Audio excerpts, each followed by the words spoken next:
শিরোনাম স্বাধীনতার নবপাঠ নেতাজির চোখে।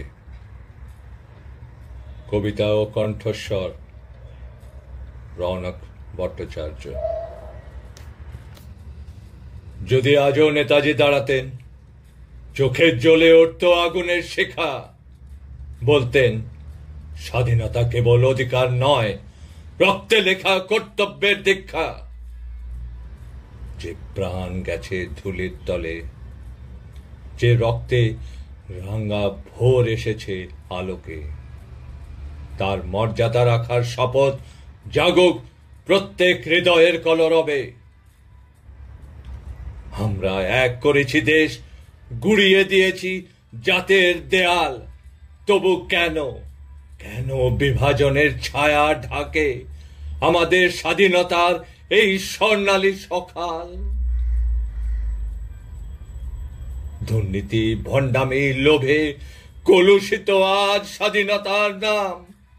সাম্যর বদলে বিভেদে ক্ষত বিক্ষত মাতৃভূমির মর্যাদা ও মান।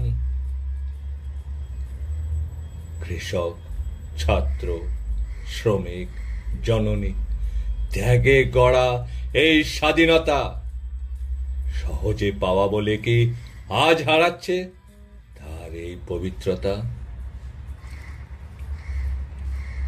স্বাধীনতা জন্মগত অধিকার নয়, প্রত্যেক দিন তাকে অর্জন করতে হয়। রক্ত ঘামে গড়তে হয় সেই অবিচল স্বপ্নের অমর মন্দিরময়। ঐক্য, সততা, ত্যাগ, পরিশ্রম, এই চার স্তম্ভে হোক অটল প্রাচীর। তারই জোরে গড়ুক ভারত সত্য স্বাধীন গৌরব সমৃদ্ধ তীর। এই মাটির ঘ্রাণে শপথ নাও, আমাদের মাতৃভূমি ভাঙবে না, ঝুঁকবে না, অটুট এই প্রতিজ্ঞা। তবে নেতাজির স্বপ্ন উঠবে জেগে, আকাশ ছুঁয়ে চিরকাল উড়বে সেই বিজয় পতাকা। জয় হিন্দ, জয় ভারত। ধন্যবাদ। নমস্কার।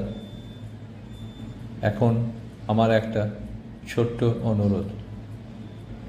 এই কবিতার কোনো অনুভূতি, কোনো মুহূর্ত যদি একটিবারের জন্য আপনার হৃদয় ছুঁয়ে যায়, তবে আপনি প্লিজ পাশে থাকুন। অনুরোধ রইল, সাবস্ক্রাইব করুন ইউটিউব চ্যানেল রৌনক রিফ্লেক্স, আর শেয়ার করুন আপনার প্রিয়জনদের সঙ্গে। আপনার এই ভালোবাসাই আমার লেখার পথকে আরও আলোকিত করে তুলবে।